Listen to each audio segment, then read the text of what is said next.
Molweni ke guys, sibulisa kuloo ndawo ubukele kuyo le video. So ke siyacela kwabantu bebesebethengile ii-movies zethu Zoyi4, so bangathenga ke nakwezi ziyi-2 ngoku ziyafumaneka.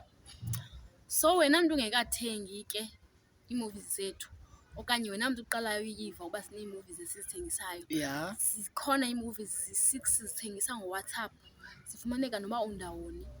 ya abantu badla ngobuza kuba ngabana heyi ndinomdla kwezi movies zenu, nine-CD nine-DVD. Guys, asina-CD, asina-DVD, asina-USB, siyithengisa ngoWhatsApp. Iteknoloji yenze yalula, very easy. And siyazithengisa ii-movie guys, asiphisi ngazo. Xa unomdla wokusixhasa uyayithenga. Xa ufuna ii-videos ezincinci uyozibukelela kuYouTube, kuTikTok, kuFacebook. Ya. So thina sidila ngabantu abathenga ii-movies guys. Mandiyeke kwii-movies. Imovie yokuqala ithi Malume is an Idiot, yi-R40. Imovie yesibini ithi Tyhopho. R50. Eyesithathu ithi The Neighbours. R50. Eyesine ithi My Gay Son. R70.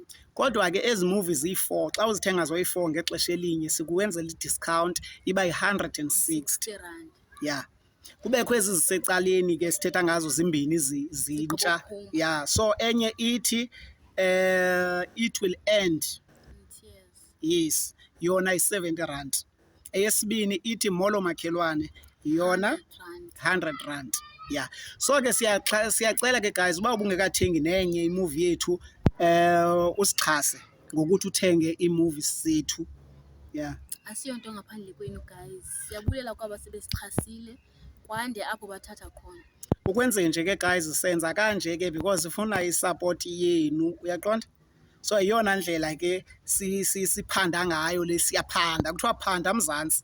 So ke siyaphanda, yiyona ndlela siphanda ngayo lena. Ii-movies zifumaneka ngoWhatsApp. Abantu ke abanye bakayi-understand kakuhle le nto. Ii-movies zifumaneka ngoWhatsApp, sikuthumelela ngoWhatsApp. So xa unomdla ufuna enye yezi movies sithetha ngazo, ushiya inamba yakho apha kwii-comments, thina siza kuwhatsappela. Xa sikuwhatsappela sikusendela ii-bank details apho uzawufaka khona imali. Mamela ke, xana sesikusendele ii-bank details, if awukho sure uba ngabana sithi, usenokwenza i-video call before ufake imali yakho, ne? Ya, hlanu usenzela ifavor guys, sushiya inamba yakho nje apha, shiya inamba because ufuna uxhasa, ne? Xa ungafuni ukuxhasa akho ngxaki nalapho. So yabona, molweni tata, yabo. So akho ngxaki nalapho. Siyacela guys, siyacela sisebenzisaneni, yindlela esikhula ngayo lena. So xa ufuna usibona sikhula uzosixhasa ngale ndlela yoba ngabana uthenge ii-movies zethu. Oh, another thing guys, phaa kuWhatsApp sine WhatsApp group phaa. Kulaa WhatsApp group kukho abantu abathi bafuna ufakwa kwiWhatsApp group. Kulaa WhatsApp group asibafaki abantu abangathenganga.